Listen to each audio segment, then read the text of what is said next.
नमस्कार, न्यूज़ ज़्यापा में आपका स्वागत है। मैं उज्ज्वल शर्मा आपके साथ। जैसा कि आप सभी जानते हैं कि हम हर एक राजस्थान की शख्सियत से आपको मिलवाते हैं हमारे इस खास सेशन में। आज हमारे साथ हैं राजस्थान के एक लोकप्रिय विधायक और भाजपा में एक कद्दावर नेता के रूप में जो विधायक इस टाइम मौजूद हैं वो हमारे साथ हैं चोमू विधायक रामलाल शर्मा जी। सबसे पहले उनसे हम आज जानेंगे कि वो यहाँ तक का जो सियासी सफ़र उन्होंने तय किया है वो किस तरह से किया है। सर, स्वागत है सबसे पहले आपका हमारे चैनल। धन्यवाद।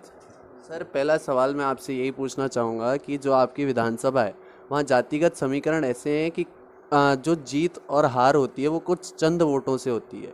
तो ऐसे में आप कैसे 2 बार जीत कर यहाँ तक पहुँचे, कैसे मुमकिन हुआ ये सब? लगातार दूसरी बार ज़रूर हूँ, लेकिन वैसे तीसरी बार मैंने चुनाव जीता है। 135 वोटों से एक बार 2008 से 13 का चुनाव माइनस कर गया था। बाकी सबको साथ लेकर चलना, सबके सहयोग से, कार्यकर्ताओं की मेहनत और परिश्रम के आधार पे वो जीत है। इंडिविजुअल व्यक्तिगत मेरी जीत नहीं है, सबकी सामूहिक जीत है, सबका उसमें सहयोग है। राजनीतिक कामों के साथ साथ आप सामाजिक कामों को भी बढ़ावा देते हैं और सामाजिक काम भी हमने देखे कि आप बहुत करते हैं। तो आप कहीं ना कहीं मानते हैं कि राजनीतिक कामों से ज़्यादा सामाजिक काम करने से वोट ज़्यादा मिलते हैं? सामाजिक सरोकारों के कार्य सुकून भी देते हैं और लोगों की मदद भी होती है, लोगों से उसका जुड़ाव भी होता है। और आदमी की पहचान सामाजिक सरोकारों के कामों से होती है। राजनीति की टोपियाँ तो या एक दूसरे के ऊपर आप रखते जाओगे तो उससे आप लंबा नहीं चल पाओगे। हो सकता है कि एक को विकल्प जनता नहीं चुनना चाहती, उसके एवज में दूसरे को चुन ले, लेकिन वो स्थायी नहीं है। स्थायी तो आप सामाजिक सरोकारों के आधार पर और लोगों के साथ अगर आप मिल के काम करोगे तो ही आप स्थायी हो सकते हो। बतौर बीजेपी मुख्य प्रवक्ता आपकी रणनीति क्या है सर? रणनीति हमारी ये है कि हम राजस्थान के अंदर प्रतिपक्ष की भूमिका में हैं और प्रतिपक्ष की भूमिका को हम लोकतांत्रिक मूल्यों के आधार के ऊपर निभा रहे हैं।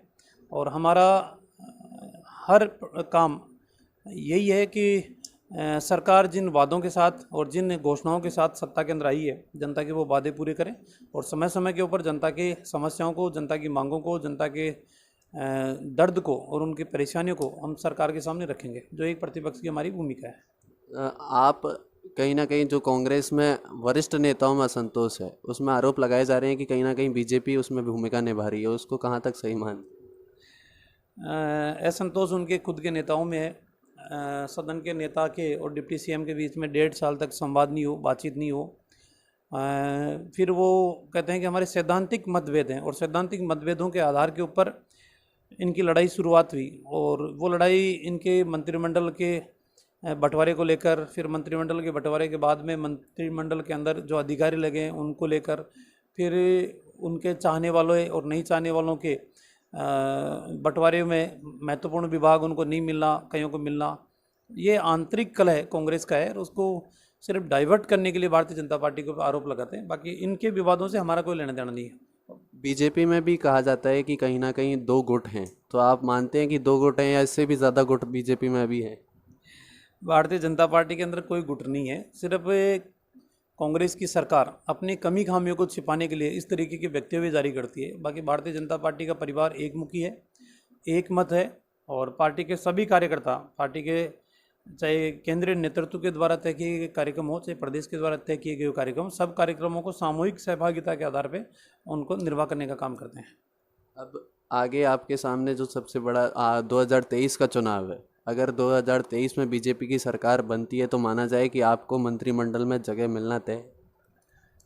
चुनाव 2023 के अंदर नहीं है। चुनाव तो अभी तो पंचायत राज के पेंडिंग पड़े हैं, नगर पालिकाओं के पेंडिंग पड़े हैं, कोऑपरेटिव के पेंडिंग पड़े हैं, डेयरियों के पेंडिंग पड़े हैं। तो चुनाव तो सरकार कराना चाहे तो हर महीने चुनाव है, लेकिन वो कराने की इच्छा शक्ति कांग्रेस की नहीं है, क्योंकि शुरू से ही ये केंद्रीकृत व्यवस्थाओं के अंदर ये विश्वास करती है। विकेंद्रीकृत व्यवस्थाओं के अंदर कांग्रेस का विश्वास नहीं है। और 2023 के अंदर तो ये पहली सरकार, मेरा तीसरा टर्म है, लेकिन पहली बार मान रहा हूँ कि 1 साल के अंदर ही जनता का विश्वास खो चुकी है सरकार है।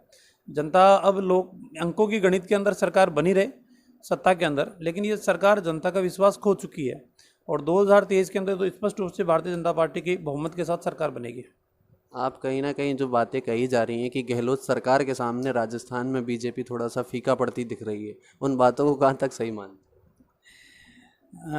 आप एक बार मेरे कहने से जनता के बीच में जाके जनता के दर्द को महसूस करके बताओ कि वास्तविकता के अंदर क्या है। गहलोत जी मुख्यमंत्री ज़रूर हैं, लेकिन उनका जो एक विश्वास जो होता है वो विश्वास उनके विधायकों के अंदर भी उनके प्रति नहीं है। और जिस तरीके का असंतोष हम सबको देखने को मिल रहा है, सिर्फ सदन के नेता हैं, मुख्यमंत्री हैं, इसलिए 10 चीज़ें उनके प्लस हैं। बाकी इंडिविजुअल अगर व्यक्तिगत अगर हम देखें तो उनके प्रति किसी की कोई सहानुभूति नहीं है, या जनता भी ये नहीं मानती कि ये हमारा कोई भला कर पाएंगे। पिछले 5 साल जो भारतीय जनता पार्टी की सरकार रही, उसमें लोक कल्याणकारी योजनाएं थी, सारी योजनाओं को बंद करने का काम किया, सब योजनाओं को ठप करने का काम किया, कई योजनाओं के नाम चेंज करने का काम, बाकी खुद कुछ भी नहीं कर रहे। सिर्फ केंद्र सरकार के ऊपर आरोप लगाना और खुद की कमी खामियों को दूसरों पे डाइवर्ट करना, बस ये इस सरकार का मकसद है। जो विधानसभा सत्र चला उसमें सचिन पायलट जब उनकी सीट चेंज की गई तो उन्होंने कहा कि मैं यहाँ बॉर्डर पर बैठा हूँ और विपक्ष से लड़ूंगा, और विपक्ष में आप एक विधायक भी हैं, तो आप उस बॉर्डर पर कैसी लड़ाई लड़ने वाले? सरकार तो हमेशा ही बॉर्डर पे रहती है, कभी वो हरियाणा की बॉर्डर पे जाती है, कभी वो जैसलमेर की बॉर्डर पे जाती है, कभी विधानसभा के अंदर बॉर्डर पे आती है। तो सरकार बॉर्डर के ऊपर ही है। अब ये बॉर्डर से कब दूसरे हल्के में चली जाए इसका कोई पता नहीं, ये भविष्य के गर्भ में है। लेकिन अभी तो कई चुनौतियां सरकार के सामने है। मंत्रिमंडल का गठन इनको करना है, गठन के बाद में असंतोष जाहिर होगा, जिनको सपने दिखा रखे हैं उनकी संतुष्टि कैसे करेगी, तो कई चुनौतियां सरकार के सामने है। लेकिन ये उनका अंदरूनी मामला है। लेकिन मैं ये मान के चलता हूँ कि सरकार का लंबा सफ़र नहीं है, ये सरकार कभी भी राजस्थान के अंदर कोई भी राजनीतिक घटनाक्रम हो सकता है। बहुत बहुत धन्यवाद। ये थे हमारे साथ चोमू विधायक रामलाल शर्मा जी, और ऐसे तमाम वीडियोस के लिए आप बने रहिए न्यूज़ यापा के साथ। तब तक के लिए नमस्कार।